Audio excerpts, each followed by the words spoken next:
Good morning student. This is your 6th lecture for auditing और ये इसमें हम करेंगे आपका chapter number 2 which is object importance and limitation of auditing. The name of chapter number 2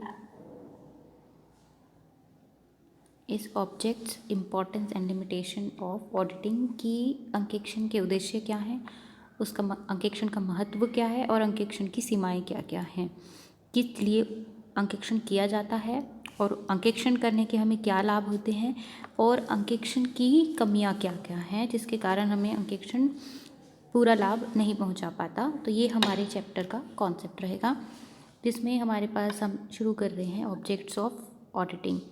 so there are 3 objects of auditing, 3 उद्देश्य हैं auditing के। पहला है मेन ऑब्जेक्ट, 3 कैटेगरीज हम करेंगे, फिर इन कैटेगरीज में हम फर्दर ऑब्जेक्टिव्स करेंगे, जिसमें पहली कैटेगरी है हमारे पास मेन ऑब्जेक्ट्स की मुख्य उद्देश्य क्या होते हैं ऑडिटिंग के।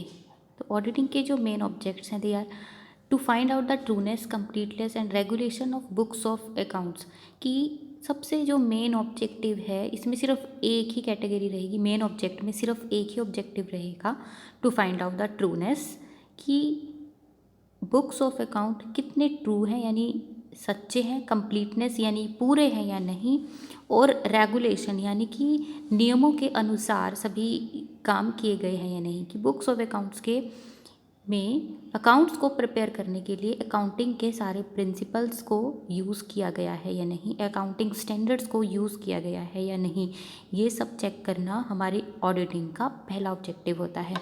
उसके बाद हमारे पास सब्सिडरी ऑब्जेक्टिव्स। सब्सिडरी ऑब्जेक्टिव को हिंदी में हम बोलते हैं सहायक उद्देश्य, जिसमें हमारे पास 3 कैटेगरीज रहेंगे, detection of errors, location of errors and detection of frauds. So first of all there is difference between errors and frauds. Errors जो गलतियां हैं, बट फ्रॉड्स जो जानबूझकर की गई गलतियां होती है, तो ये हमारा इसमें डिफरेंस रहेगा। तो हम स्टार्ट कर रहे हैं with the detection of errors की गलतियों को ढूंढना, त्रुटियों को ढूंढना। तो डिटेक्शन ऑफ एरर्स यानी त्रुटियों को ढूंढने के लिए हमें इसके प्रकार पता होना चाहिए कि कितने प्रकार की त्रुटियां होती हैं। तो हमारे पास पहली गलती क्या हो सकती है? पहली गलती हो सकती है एरर ऑफ ओमिशन यानी भूल की अशुद्धियाँ। एरर ऑफ ओमिशन, भूल की अशुद्धियाँ, यानी कि ऐसी गलती होगी कि आप कोई काम करना भूल गए, आपने वो काम किया ही नहीं है, यानी सही गलत का तो क्वेश्चन ही नहीं है, बल्कि आप वो काम करना ही भूल गए। अब अकाउंट्स में कोई ऐसा ट्रांजैक्शन हुआ है या कोई ऐसी सेल, कोई ऐसा परचेज़ हुआ है या कोई भी ऐसी ट्रांजैक्शन हुई है जिसकी एंट्री करना, पोस्टिंग करना ही आप भूल गए, तो इसको हम क्या बोलते हैं? Error of omission. नेक्स्ट है हमारे पास एरर ऑफ कमीशन, लेखे की अशुद्धियाँ। एरर ऑफ कमीशन का मतलब क्या होता है कि आप भूले नहीं हो, आपने पोस्टिंग तो करी है, एक्टिविटी तो करी है, पर उसको आपने गलत कर दिया। आपने एक्टिविटी या कोई ट्रांजैक्शन को रिकॉर्ड तो किया है, लेकिन उसको आपने गलत तरीके से रिकॉर्ड कर दिया। जैसे कि आपने कोई सेल 5400 रुपीज़ की हुई है, लेकिन गलती से आपने इसको 4500 रुपीज़ का पोस्ट कर दिया, 4500 रुपीज़ से आपने इसकी एंट्री कर दी। तो ये क्या हुआ कि आप भूले नहीं हो, लेकिन आपने जो एंट्री है वो गलत की है। This is called error of commission. अब प्रीवियस वाले में हमारा क्या डिफरेंस था एरर ऑफ ओमिशन में, कि 5400 की ट्रांजैक्शन हुई है लेकिन आपने इसकी एंट्री ही नहीं करी, आप एंट्री करना ही भूल गए। लेकिन सेकंड वाले में क्या है एरर ऑफ कमीशन में, कि 5400 रुपीज़ की जगह आपने 4500 रुपीज़ से एंट्री कर दी। तो ये हो गई हमारी पहली 2 तरह की गलती, error of omission and error of commission. Next है हमारी compensatory errors. Next error is compensatory error. Compensate क्या होता है कि क्षतिपूर्ति हो जाना किसी चीज़ की। क्षतिपूर्ति का मतलब है कि भरपाई हो जाना। अगर और भी हिंदी में इसको बोले तो इसको हम क्या बोलते हैं, भरपाई हो जाना, कंपनसेटरी एरर्स। ये ऐसी एरर है कि जिसका पता लगना बहुत मुश्किल है।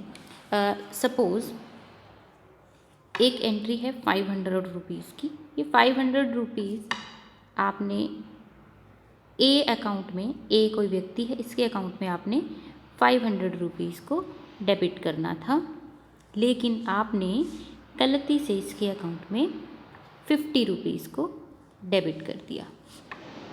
और दूसरा पर्सन है बी, इसके अकाउंट में आपने 50 रुपीज़ को डेबिट करना था, लेकिन गलती से आपने इसको 500 रुपीज़ से डेबिट कर दिया। मैं रिपीट कर रही हूँ, ए एक व्यक्ति है जिसके अकाउंट को आपने 500 रुपये से डेबिट करना था, लेकिन 500 की जगह आपने वहाँ पर 50 रुपीज़ से डेबिट कर दिया। अब सेकंड पर्सन है बी, इसको आपने 50 से डेबिट करना था, लेकिन 500 से डेबिट कर दिया। तो ये देखिए कैसी गलती है। अब ये इन दोनों के लिए तो गलती हो गई बड़ी, लेकिन कंपनी के लिए क्या हुआ कि ये कंपनसेट हो गया आपस में कि 500 डेबिट तो करने ही थे, यहाँ करे या यहाँ करे। तो इससे क्या होगा कि ट्रायल बैलेंस के बैलेंस पर, उसके जोड़ पर, टोटल पर कोई इफेक्ट इसका नहीं पड़ेगा, क्योंकि ये कंपनसेट हो गई। बट है तो ये हमारी एरर। तो इस तरह की गलती को हम क्या बोलते हैं, कंपनसेटरी एरर्स। थर्ड एरर है हमारे पास error of principle. Error of principle का मतलब क्या है, ये 3 हो चुकी है हमारी। थर्ड है एरर ऑफ प्रिंसिपल, कि आपने किसी प्रिंसिपल को फॉलो करने में गलती करी है। जैसे हमारी रिकॉर्डिंग के लिए, अकाउंटिंग रिकॉर्डिंग के लिए हमारे पास अकाउंटिंग के प्रिंसिपल्स होते हैं कि किस चीज़ को आप डेबिट कर सकते हो, किस चीज़ को आप क्रेडिट कर सकते हो। ये आप किसके अकॉर्डिंग करते हो, प्रिंसिपल्स के अकॉर्डिंग। डेप्रिसिएशन आपको लगानी है, किसके अकॉर्डिंग लगाते हो आप, प्रिंसिपल के अकॉर्डिंग। तो आपने क्या किया, गलत प्रिंसिपल को फॉलो कर लिया।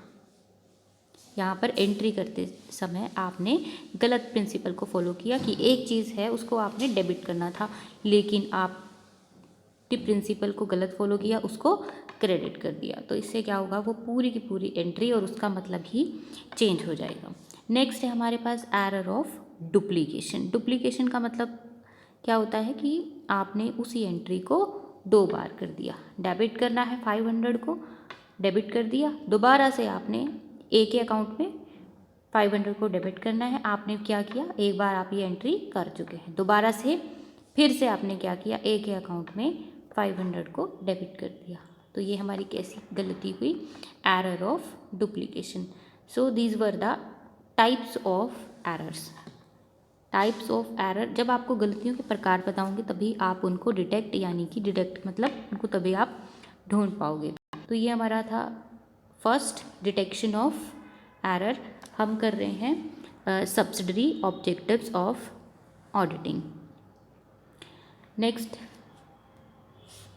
करेंगे हम लोकेशन ऑफ एरर्स। अब लोकेशन ऑफ एरर्स की आपने उनको डिटेक्ट करने का तरीका तो देख लिया कि आपके पास कितनी तरह की गलतियाँ हो सकती हैं। अब आपको जो मेन चीज़ है उनको लोकेट करना, कि उस गलती को आप ढूंढ कैसे सकते हो।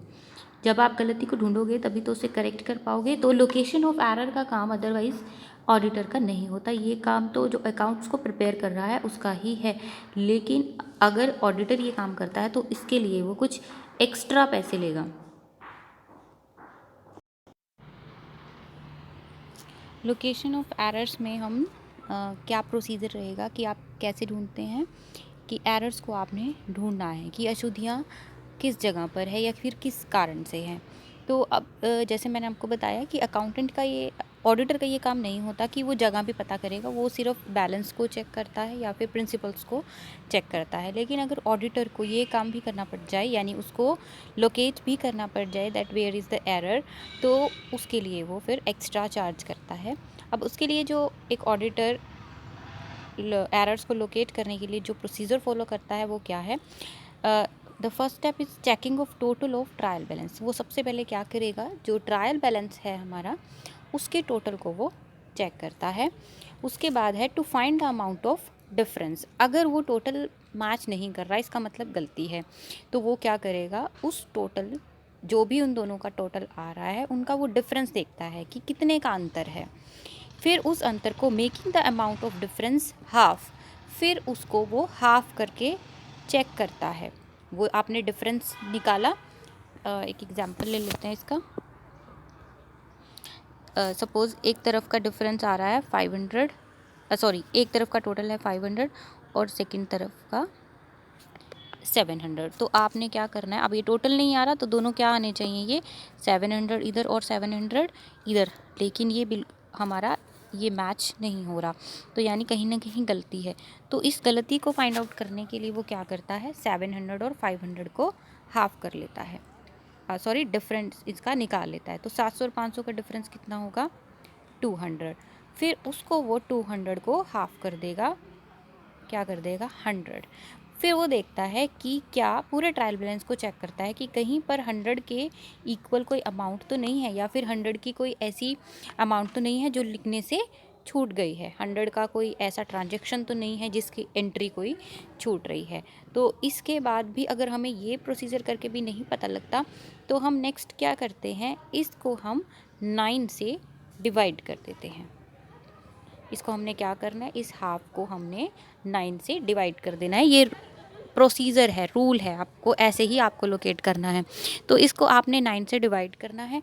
9 से अगर ये कम्प्लीटली डिवाइड हो जाता है, पूरा पूरा कट जाता है, तो इसका मतलब क्या है कि जो भी हमारे पास जो भी गलती है वो किस चीज़ की गलती है, कि जो फिगर्स हैं, सॉरी जो डाटा है वो गलत तरीके से लिखा गया है। जैसे हमने 638 को 683 लिख दिया कि किसका हेर फेर हुआ है, सिर्फ डिजिट्स का हेर फेर हुआ है। या आपने 539 को 593, कुछ इस तरह की मिस्टेक हुई है, यानी डिजिट्स का हेर फेर हुआ है। ये आपको किससे पता लगा, पहले हमने देखा कि दोनों का टोटल क्या है, एक का 500 आ रहा है और दूसरी साइड का 700। फिर इन दोनों का हमने क्या किया है, डिफरेंस लिया है। इनका डिफरेंस कितना है, 200। फिर इस 200 को हमने किया है हाफ, वो आया हमारे पास 100। तो हम चेक करेंगे कि 100 का कुछ रह तो नहीं गया जो हमने अभी रिकॉर्ड नहीं किया है। अगर तब भी हमें नहीं पता लगता, तो गलती हमारे सामने नहीं आ पाती, तो हम 100 को करेंगे 9 से डिवाइड।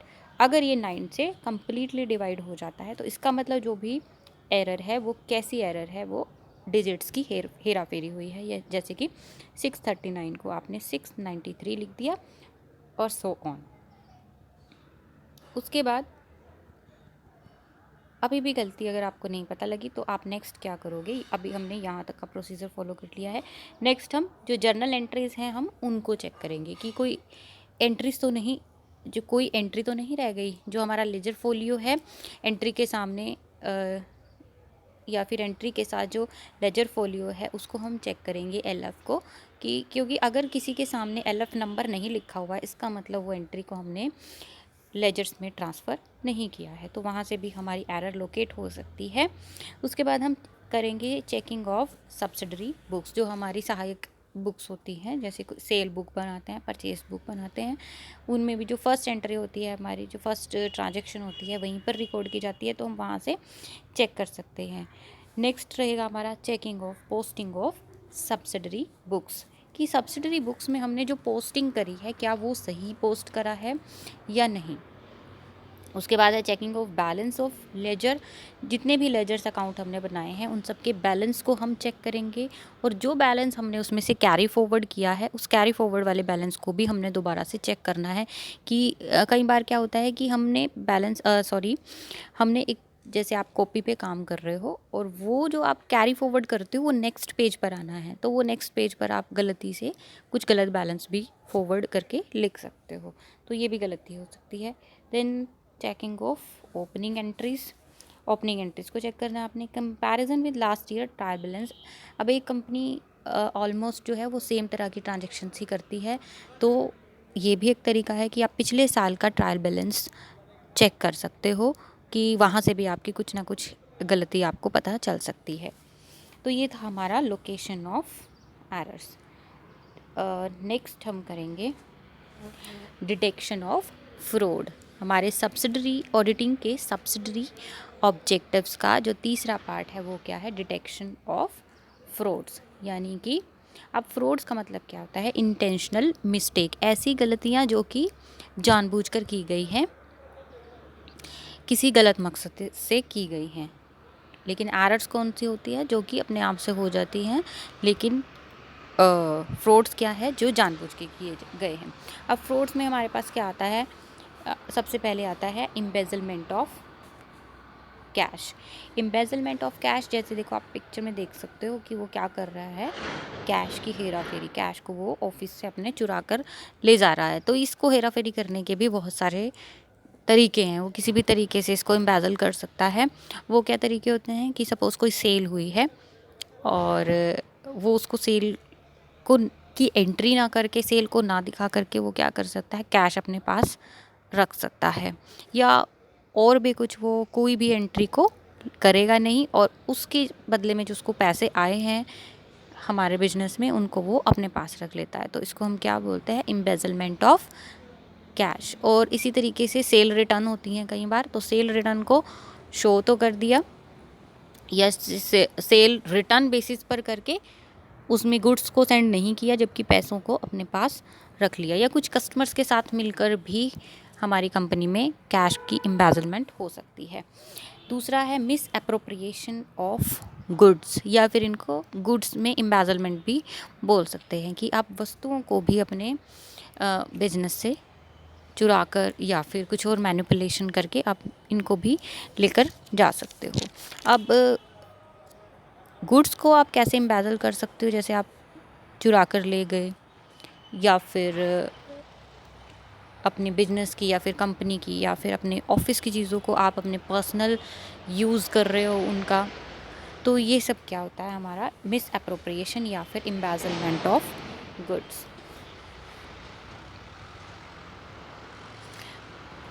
इसके बाद हमारे ये थे हमारे सब्सिडरी ऑब्जेक्टिव्स। अब जो तीसरा ऑब्जेक्टिव है हमारा, जैसे हमने शुरू में किया था कि 3 कैटेगरीज रहेंगी ऑब्जेक्टिव्स की, main objectives, subsidiary objectives and other objectives. तो हमने इसमें कर लिए कि मेन ऑब्जेक्टिव्स क्या होते हैं? To find out the truthness, completeness and regulation of books of account. Subsidiary में हमारे 3 फर्दर कैटेगरीज ऑब्जेक्टिव्स की होती हैं,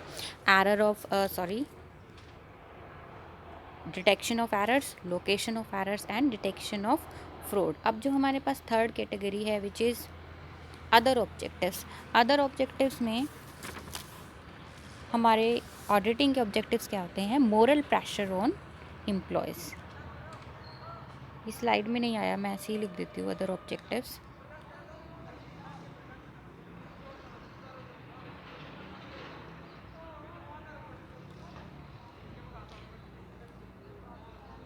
moral pressure of on employees, यानी कि अपने एम्प्लॉयज़ पर मोरल प्रेशर, नैतिक प्रभाव डालना, यानी वो एक तरह के डर में रहते हैं कि कभी भी ऑडिटिंग हो सकती है। यहाँ पर लिख लेते हैं हम हमारे अदर ऑब्जेक्टिव्स, जिसमें हमारा फर्स्ट अदर ऑब्जेक्टिव है मोरल प्रेशर। मोरल प्रेशर का मतलब क्या होता है कि अगर हमें पता है कि हमारी ऑडिटिंग हो सकती है, हमारी चेकिंग हो सकती है, तो हमारे ऊपर एक प्रेशर रहेगा, एक डर हमारे अंदर रहेगा कि हम कोई भी एम्बेजलमेंट, हेरा फेरी या गलती जानबूझकर ना करें, या फिर हम अपने अकाउंट्स को ठीक रखें। अगर जानबूझकर भी ना करें तो भी हम अपने अकाउंट्स को ठीक रखेंगे, क्योंकि गलती किसकी पकड़ी जाएगी? ऑडिटर के द्वारा, जिसने भी वो गलती करी होगी। तो कोई भी एम्प्लॉय जहाँ पर काम कर रहा है वो नहीं चाहेगा कि बार बार उसकी गलतियाँ सामने आए, तो इसलिए वो क्या करता है? अपने अकाउंट्स को वो ठीक बनाने की कोशिश करता है। उसके बाद हमारा अदर ऑब्जेक्टिव क्या है? To satisfy the government office. To satisfy government officers. अब गवर्नमेंट ऑफिसर्स को भी आपको सेटिस्फाई करना है। इसका मतलब क्या है कि सरकार भी आपकी कंपनी के बारे में जानना चाह सकती है, या आपका ऑडिट वो करवा सकती है। तो उसके लिए वो क्या करती है? अपने गवर्नमेंट ऑफिसर्स को ही वो आपकी कंपनी में भेजेगी और वो आपका ऑडिटिंग करेंगे। तो उनको भी सेटिस्फाई करने के लिए आपको अपनी ऑडिट रिपोर्ट तैयार रखनी पड़ती है, और अपने अकाउंट्स को ऑडिट कराना पड़ता है।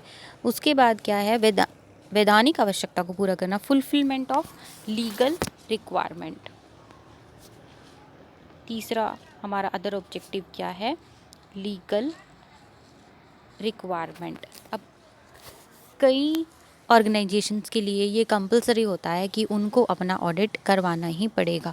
तो अगर कंपलसरी है तो इसका मतलब लीगली आपको अपना ऑडिट कराना होगा, तो जिसके लिए आपके लिए ऑडिट कराना ज़रूरी हो जाएगा।